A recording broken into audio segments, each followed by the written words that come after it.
여러분 반갑습니다. 여러분의 얼굴을 뵈니까 무척 기쁘고 그리고 반가운 마음이 듭니다. 하나님께서 여러분들을 바라보시며 하나님께서 가지시는 그 큰 기쁨은 제가 여러분들을 보면서 가졌던 그 기쁨보다 훨씬 더 클 것이라고 저는 믿습니다. 우리를 반겨주시는 하나님, 그 하나님 앞에 우리 함께 한 마음으로 예배를 드릴 때 하나님께서 우리 예배를 기쁘게 받으시고, 그리고 이 시간 이 자리를 통해서 여러분 모두에게 큰 은혜와 평화를 내려주시기를 바랍니다. 이제 우리가 함께 나눌 하나님 말씀 보겠습니다. 열왕기상 17장 1절부터 16절까지 있는 말씀입니다. 길르앗에 우거하는 자 중에 디셉 사람 엘리야가 아합에게 말하되, 내가 섬기는 이스라엘의 하나님 여호와께서 살아계심을 두고 맹세하노니 내 말이 없으면 수년 동안 비도 이슬도 있지 아니하리라 하니라. 여호와의 말씀이 엘리야에게 임하여 이르시되, 너는 여기서 떠나 동쪽으로 가서 요단 앞 그릿 시냇가에 숨고 그 시냇물을 마시라. 내가 까마귀들에게 명령하여 거기서 너를 먹이게 하리라. 그가 여호와의 말씀과 같이 하여 곧 가서 요단 앞 그릿 시냇가에 머물매, 까마귀들이 아침에도 떡과 고기를 저녁에도 떡과 고기를 가져왔고 그가 시냇물을 마셨으나 땅에 비가 내리지 아니하므로 얼마 후에 그 시내가 마르니라. 여호와의 말씀이 엘리야에게 임하여 이르시되, 너는 일어나 시돈에 속한 사르밧으로 가서 거기 머물라. 내가 그곳 과부에게 명령하여 내게 음식을 주게 하였느니라. 그가 일어나 사르밧으로 가서 성문에 이를 때에 한 과부가 그곳에서 나뭇가지를 줍는지라. 이에 불러 이르되, 청하옵건대 그릇에 물을 조금 가져다가 내가 마시게 하라. 그가 가지러 갈 때에 엘리야가 그를 불러 이르되, 청하건대 내 손에 떡 한 조각을 내게로 가져오라. 그가 이르되, 당신의 하나님 여호와께서 살아계심을 두고 맹세하노니 나는 떡이 없고 다만 통에 가루 한 움큼과 병에 기름 조금뿐이라. 내가 나뭇가지 돌을 주워다가 나와 내 아들을 위하여 음식을 만들어 먹고 그 후에는 죽으리라. 엘리야가 그에게 이르되, 두려워하지 말고 가서 내 말대로 하려니와 먼저 그것으로 나를 위하여 작은 떡 한 개를 만들어 내게로 가져오고 그 후에는 너와 내 아들을 위하여 만들라. 이스라엘의 하나님 여호와의 말씀이 나 여호와가 비를 지면에 내리는 날까지 그 통의 가루가 떨어지지 아니하고 그 병의 기름이 없어지지 아니하리라 하셨느니라. 그가 가서 엘리야의 말대로 하였더니 그와 엘리야와 그의 식구가 여러 날 먹었으나 여호와께서 엘리야를 통하여 하신 말씀같이 통의 가루가 떨어지지 아니하고 병의 기름이 없어지지 아니하니라. 아멘. 깨달음 그리고 배움, 그런 것들은 손쉽게 얻어지는 것은 아닙니다. 깨달음을 얻기 위해서 우리는 때로 많은 값을 지불을 해야 합니다. 하지만 깨달음 그리고 배움이라고 하는 것은 우리가 많은 대가를 지불할 만한 그런 가치가 있는 것입니다. 오늘 제가 여러분들 앞에서 읽은 이 성경의 말씀, 여기서도 우리들에게 깨달음이라고 하는 것이 얼마나 중요한지, 그 깨달음의 그 가치에 대해서 우리들에게 이야기를 들려주고 있습니다. 오늘 제가 읽은 이 말씀을 보게 되면 선지자 엘리야가 등장을 합니다. 엘리야가 왕에게 가서 가뭄을 선포합니다. 그리고 그 후에 긴 가뭄이 시작이 됩니다. 긴 가뭄, 그것이 사람들에게 얼마나 큰 고통을 가져왔을까? 우리는 조금만 생각을 해보아도 얼마나 많은 사람들이 고통을 당했는지 우리는 알 수 있습니다. 하지만 하나님께서 내리신 가뭄, 그것은 징벌을 목적으로 한 것이 아닙니다. 그것은 깨달음을 위한 아픔이고 깨달음을 위한 고통이었던 것입니다. 무엇을 깨닫게 하기 위한 것인가?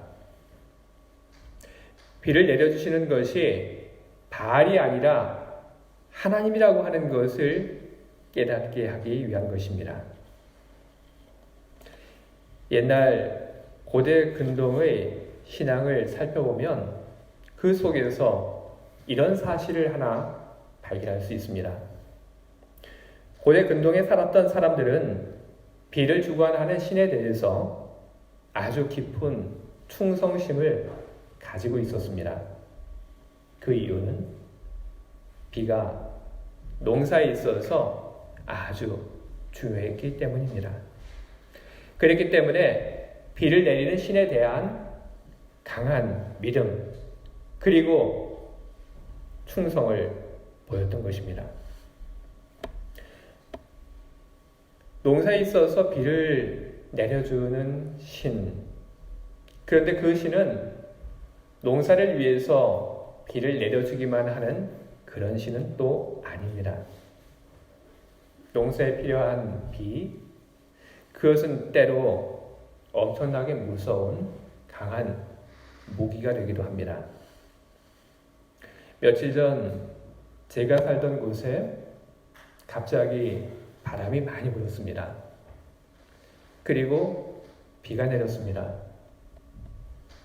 제가 집 안에서 내리는 비를 봤는데 그 비를 보면서 저는 무섭다 이런 생각을 저는 했습니다. 그날 저녁에 독일 뉴스를 봤습니다.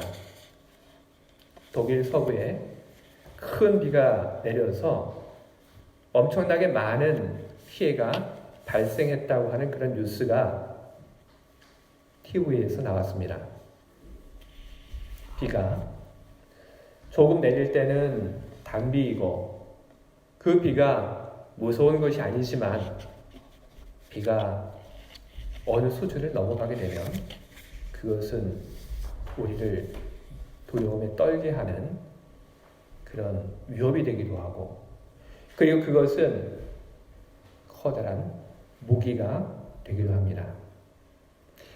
그래서 옛날에는 이 비의 신이 농사의 신일 뿐 아니라 비를 통해서 비의 신을 섬기는 사람들을 적들로부터 보호해주는 아주 능력이 많은 그런 신으로 여겨졌습니다. 비의 신은 풍요와 그리고 안전을 보장해주는 신으로 간주가 되었고 언제나 고대 근동 지방에 있어서 신앙의 대상이 되었습니다. 히브리인들이 이집트에서 종살이를 할 때 이집트인들이 섬기던 여러 신들을 히브리인들은 보았습니다.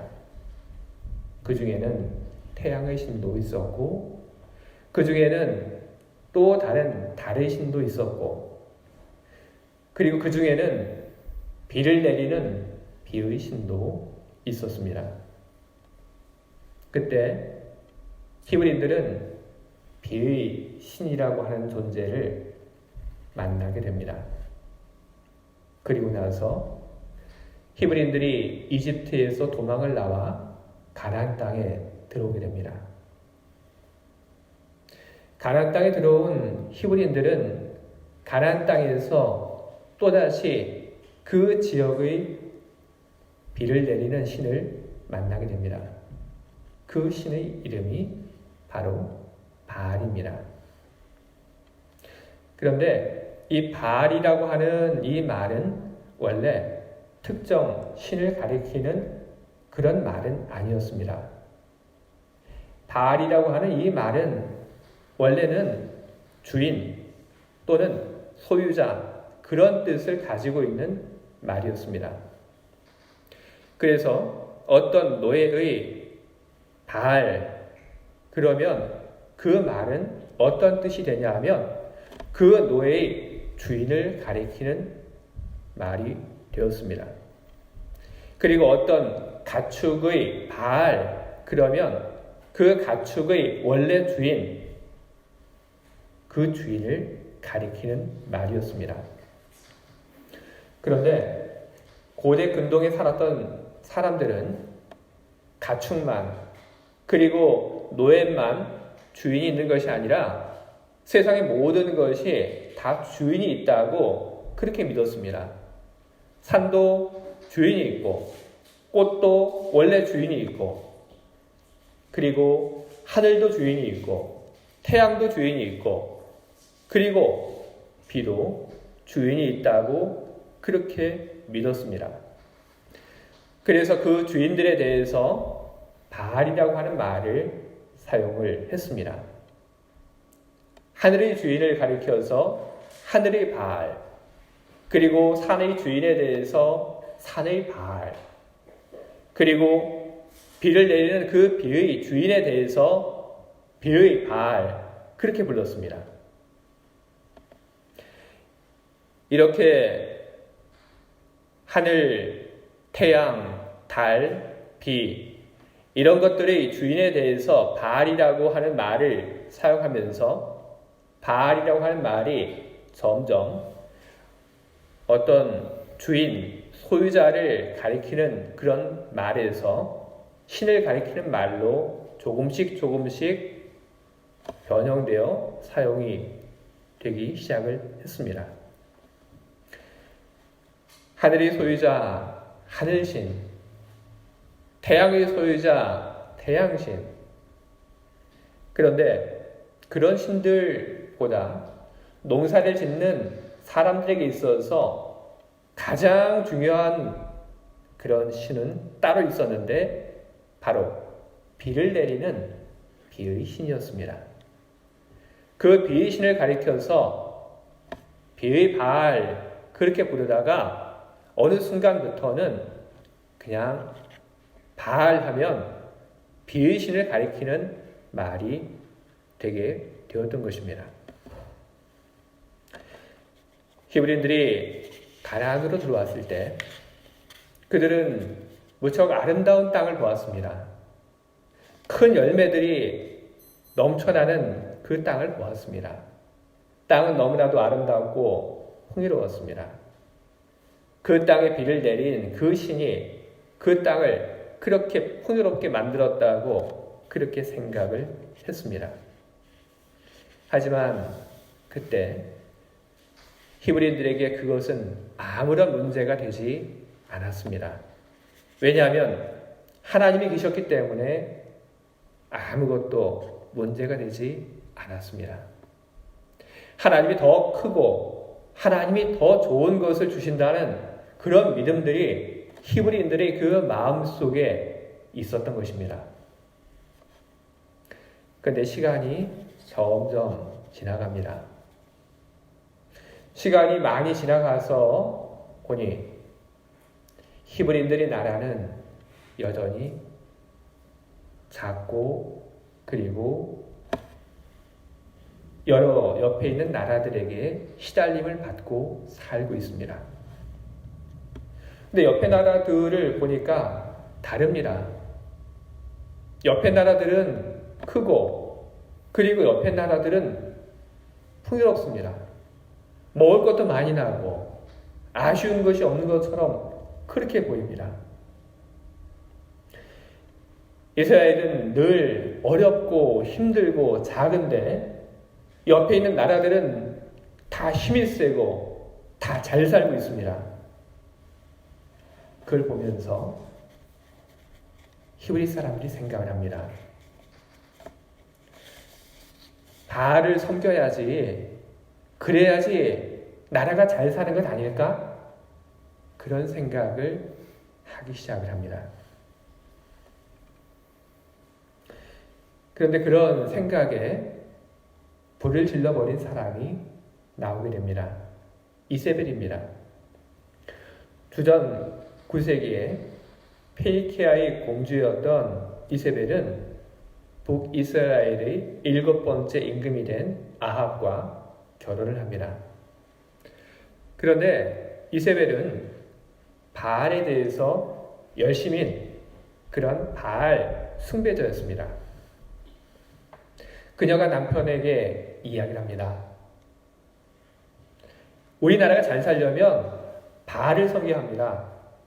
다른 옆에 있는 나라를 한번 보십시오. 바알을 섬기는 나라치고 못 살고 어려운 나라가 있습니까? 바알을 섬기는 나라들, 그 나라들은 모두가 다 잘 살고 그리고 그 나라들은 힘이 셉니다. 우리도 바알을 섬겨야 합니다. 아합 왕은 그 이야기를 듣고 마음이 흔들리기 시작을 합니다. 아합 왕의 마음속에는 나라를 크게 만들고 싶은 그런 마음이 있었고 그런 욕심이 있었습니다. 그러지 않아도 바알을 섬겨야지 우리나라가 힘이 센 나라, 부강한 나라가 되지 않을까 그런 생각을 하고 있었는데 아내된 이세벨이 바알을 섬겨야지, 그래야지 나라가 잘 산다 그 이야기를 계속하니까 그만 아합이 거기에 넘어가 버립니다. 그래서 아합은 바알을 섬기기로 작정을 합니다. 그런데 왕이 그렇게 바알을 섬기기로 작정을 했는데 백성들은 거기에 대해서 뭘 하지 않습니다. 백성들은 거기에 대해서 그것이 잘못되었다고 이야기를 하지 않습니다. 왜냐하면 백성들도 그런 생각을 하고 있었기 때문입니다. 우리가 바알을 섬겨야지 우리가 잘 산다. 바알을 섬겨야지, 그래야지 우리나라가 더 커진다. 히브리들은 바알을 섬깁니다. 빵을 얻기 위해서, 더 많은 돈을 얻기 위해서, 더 많은 곡식을 거두기 위해서, 그리고 그것들을 빼앗기지 않기 위해서 바알을 섬깁니다. 하나님은 비를 주관하지 않는다고 믿었고, 하나님은 목축의 신이기 때문에 농사를 짓는 데는 아무런 도움도 되지 못한다고 믿었기 때문에 그들은 바알을 섬기는 데 있어서 거침이 없었습니다. 아브라함이나 그의 아들들의 이야기를 보게 되면 하나님께서 그들의 재산들을 돌봐준 이야기가 나옵니다. 아브라함과 그리고 그의 조카가 함께 살 때 하나님께서는 아브라함과 그리고 그의 조카의 재산들을 지켜주셨고 그리고 복을 내려주셨습니다. 그래서 아브라함과 그의 조카가 큰 부자가 되었습니다. 구체적으로 어떻게 해서 큰 부자가 되었을까요? 하나님이 아브라함의 소유된 그 가축들을 많이 늘어날 수 있도록 돌봐주셨던 것입니다. 그리고 그의 후손 야곱이 외삼촌 집에 가서 머슴살이를 합니다. 머슴살이 할 때 어떤 일들이 있었습니까? 야곱이 양을 돌봅니다. 그런데 야곱이 양을 돌볼 때마다 문제가 없이 양들이 건강하고 그리고 야곱이 원하는 그런 양들이 계속 태어났습니다. 하나님께서 모든 것을 돌봐주시고 그리고 그런 가축들이 나오도록 하나님께서 힘을 빌려주셨기 때문입니다. 그런데 이런 이야기들 이것 때문에 히브리인들이 그만 착각을 하게 된 겁니다. 하나님께서 아브라함의 가축을 돌봐주시고 하나님께서 야곱의 가축을 돌봐주신 그것을 가지고 하나님께서는 가축을 돌보는 그 일밖에는 못하는 분인 것이냐 그렇게 생각을 해버리고 만 것입니다. 이 착각을 어떻게 깨트려 줄 것인가? 하나님에 대한 히브리인들의 이 잘못된 믿음을 어떻게 고쳐줄 것인가? 히브리인들의 착각을 그리고 잘못된 믿음을 깨트리는 것 밖에 다른 방법은 없습니다. 어떻게 히브리인들의 그 잘못된 그 믿음을 깨트릴 수 있습니까? 그 방법은 비를 끊어버리는 겁니다. 그리고 또 하나는 하나님을 섬기는 사람을 하나님이 먹이고 그리고 하나님이 보호하는 것입니다. 그렇기 때문에 하나님께서는 엘리야를 보내서 가뭄을 선언을 하신 것입니다. 무작정 비를 끊어버리면 안 됩니다. 그 선언을 해야지만 사람들이 압니다. 그렇지 않고 하나님께서 무작정 비를 끊어버리게 되면 사람들은 이렇게 생각을 할 겁니다.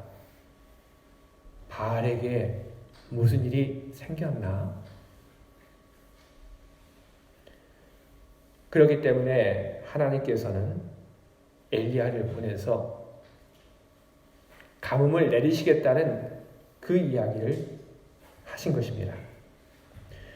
그리고 하나님께서 비를 내리신다고 하는 것을 보다 분명하게 하기 위하여 하나님께서는 엘리야가 이제 가뭄이 끝났다라고 선언을 해야지만 비가 내린다. 그 약속도 함께 전하신 것입니다. 그 후에 하나님은 엘리야에게 먹을 것을 베풀어 주십니다. 그 이유는 두 가지입니다. 하나는 다른 사람들을 위한 교육적 효과 때문이고 또 하나는 엘리야를 돌보기 위해서인 것입니다. 교육적 효과라고 하는 것은 누가 사람에게 먹을 것을 주는지를 보여주기 위한 것입니다. 그리고 엘리야 역시 먹어야 살기 때문에 하나님께서는 그에게 먹을 것을 주실 필요가 있었던 것입니다. 그래서 하나님께서 엘리야를 숨기신 후에 먹을 것을 가져다 주십니다. 까마귀를 통해서 엘리야가 먹을 것을 하나님께서 엘리야에게 갖다 주십니다. 까마귀가 빵을 날르고 까마귀가 고기를 나릅니다. 그리고 그곳에서 빵을 먹고 고기를 먹던 엘리야, 숨어있던 곳 앞에 흐르던 그 시냇물이 다 말라서 더 이상 그곳에 있을 수 없게 되니까 하나님께서는 엘리야를 또 다른 곳으로 이끄셨습니다. 그곳에서 하나님은 다시 한번 기적으로 엘리야를 위하여 먹을 것을 준비해 주셨습니다. 어떤 한 과부의 집에 하나님께서 엘리야를 위하여 먹을 것을 준비해 놓으셨던 것입니다. 어떤 한 과부의 집에 기름이 끊이지 않고 나오게 하셨고 그 과부의 집에 밀가루가 끊이지 않도록 하나님께서 그렇게 만들어 주셨던 것입니다. 그로 인해서 엘리야도 먹고, 그리고 그 과부의 집도 먹고, 그리고 온 마을이 그 기름과 그 밀가루로 다 먹고 그 힘들고 어려운 때를 잘 이겨냈다고 저는 생각을 합니다. 까마귀가 가져다 준 빵, 그리고 고기, 끊이지 않고 계속 나왔던 기름, 그리고 밀가루, 이것은 하나님의 식탁입니다. 하나님께서 엘리야를 위해서 준비해 주신 식탁인 것입니다. 우리는 하나님께서 엘리야를 위해서 준비해 주신 기적의 식탁을 오늘 우리는 보았습니다. 그런데 여러분, 이런 기적이 과연 흔할까요? 이런 기적의 이야기를 보면서 많은 사람들은 이렇게 생각을 할 겁니다. 현실에서 이런 것 볼 수 없어. 그렇게 이야기를 할 겁니다.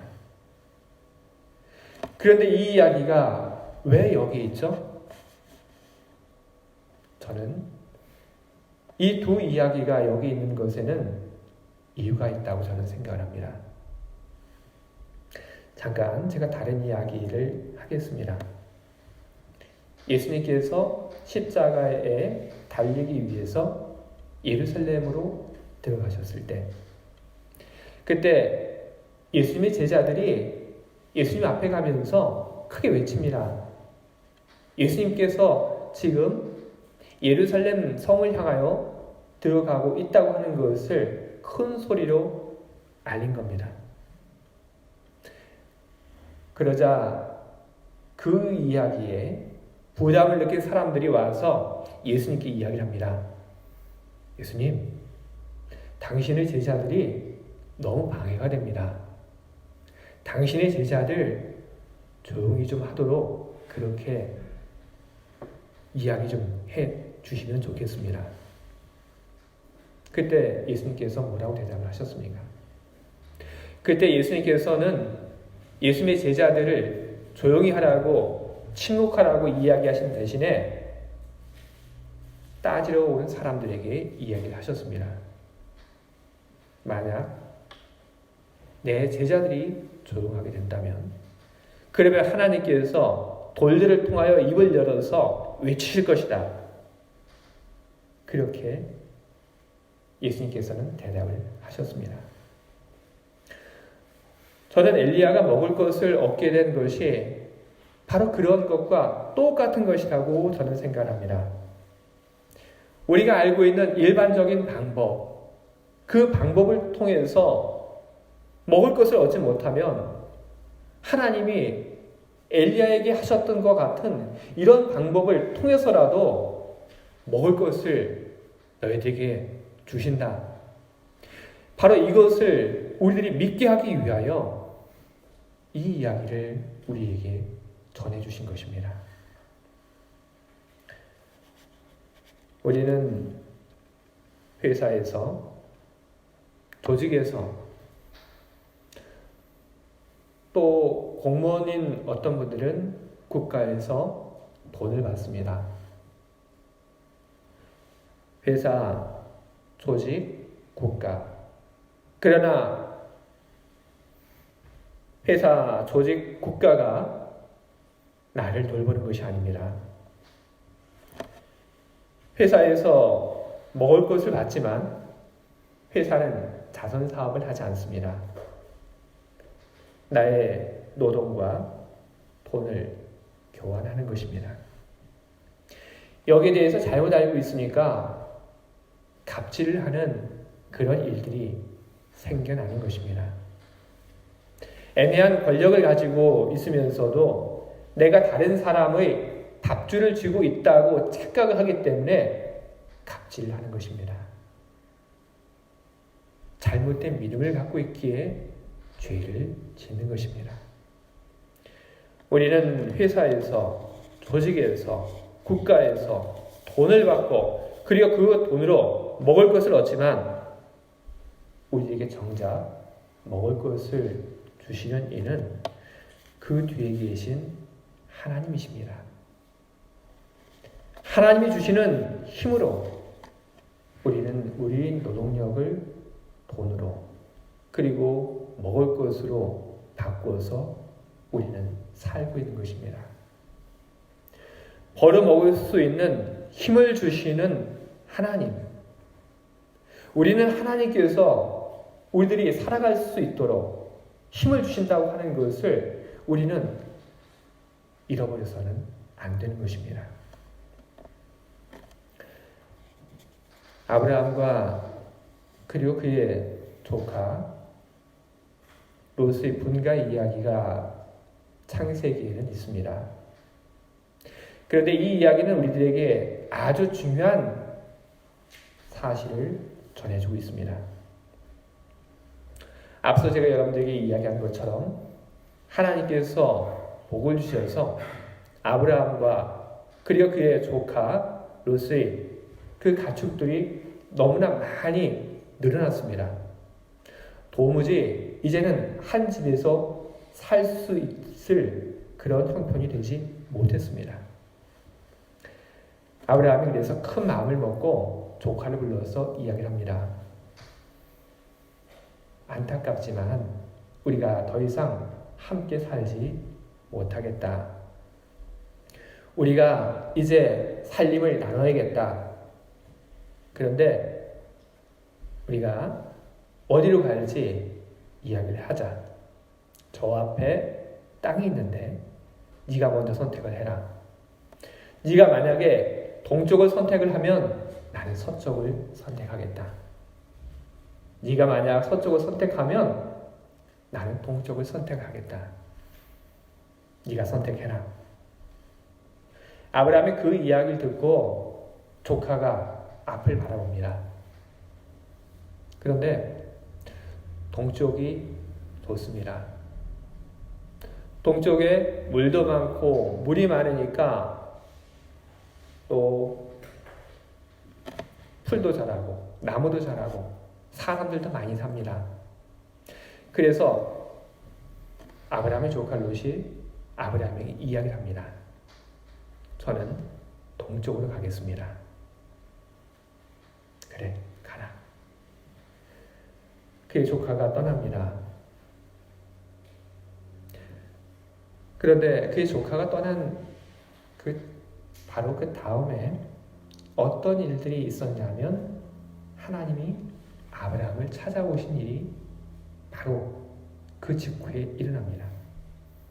하나님이 아브라함을 찾아오셔서 아브라함에게 이렇게 이야기하십니다. 너는 눈을 들어 너 있는 곳에서 북쪽과 남쪽 그리고 동쪽과 서쪽을 바라보라.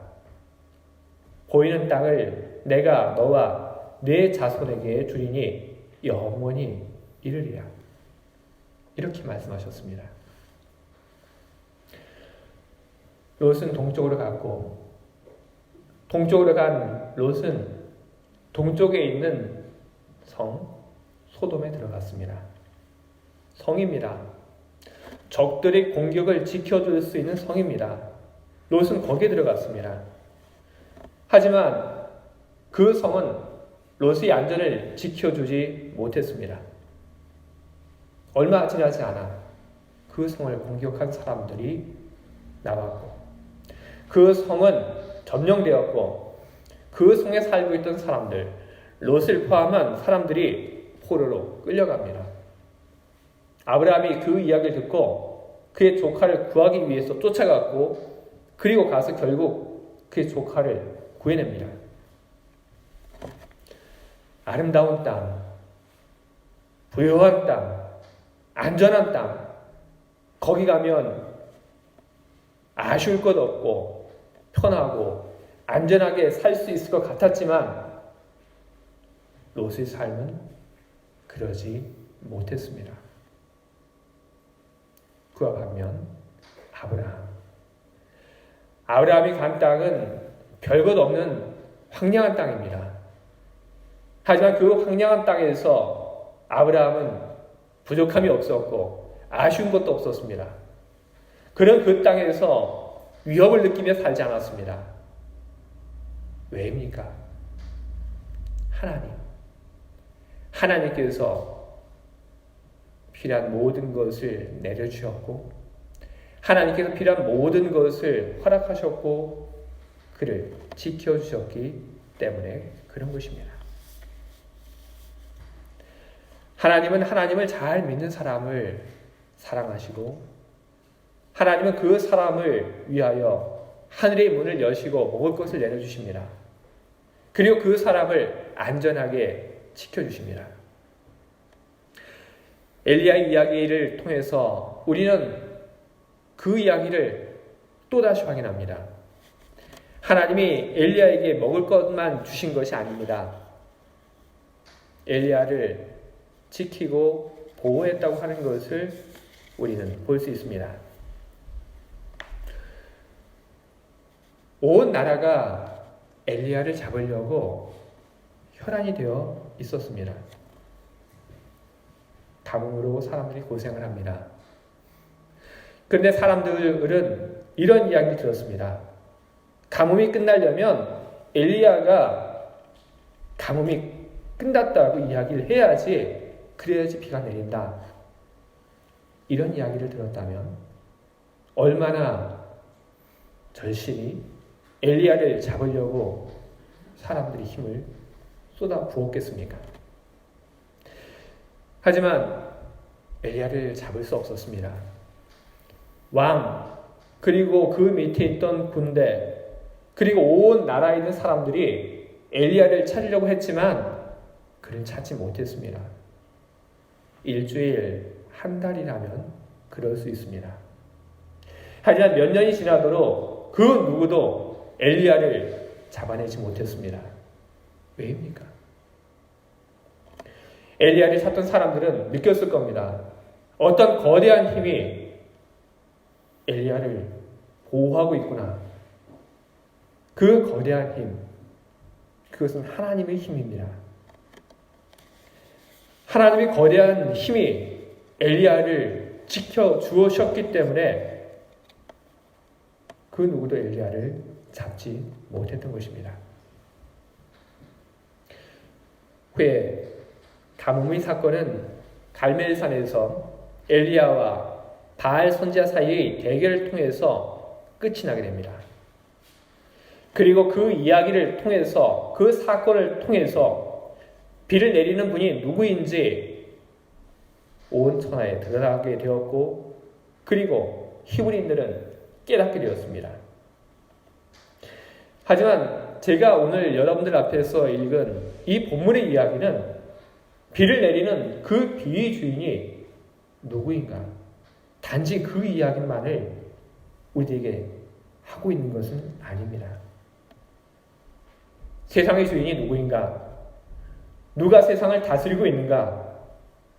누가 우리를 먹이고 보호하고 이끌고 있는가? 바로 그것을 오늘 우리들에게 깨닫게 하기 위해서 이 메시지가 우리들에게 전달이 된 것입니다. 엘리야의 이야기를 통해서 우리는 놀라운 하나님을 많이 우리는 만나게 됩니다. 까마귀를 종으로 부리신 하나님을 우리는 보게 됩니다. 기름이 마르지 않도록 하신 하나님, 밀가루가 끊이지 않도록 하신 하나님, 우리는 그런 하나님을 우리는 보게 됩니다. 우리는 엘리야의 이야기를 통해서 우리 삶 속에서 우리에게 먹을 걸 주시고, 그리고 우리를 안전하게 하시는 이가 누구인지에 대한 깨달음과 배움을 우리는 가져야 하는 것입니다. 여러분, 누가 우리에게 먹을 것을 주고, 누가 우리의 생명을 지키고, 누가 우리를 이끌어 가고 있습니까? 바로 하나님이십니다. 여러분, 이 믿음을 가지고 사시길 바랍니다. 다른 데 가서 착각해서 다른 곳에 가서 충성하지 마시기 바랍니다. 하나님께서 나를 지키시고 먹이신다고 하는 것을 잃어버림으로 두려워하는 그런 마음으로 여러분 살지 않기를 바랍니다. 하나님을 믿고 신뢰하는 사람에게는 오늘 이 성경에 나오는 이 히브리인들이 겪었던 그 시련이, 그 아픔이 없습니다.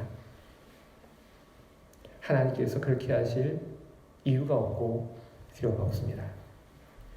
하나님을 믿고 신뢰하는 사람, 그 사람에게는 하나님께서 사랑을 내리시고, 그리고 그 사람에게는 하나님께서 복을 내리시고, 하나님께서는 그 사람을 의로운 길로, 바른 길로 인도하실 것입니다. 하나님에 대한 믿음, 그 믿음을 가지고 매일을 살아가시는, 그래서 승리하시는 여러분이 다 되시기를 주님의 이름으로 축원을 드립니다.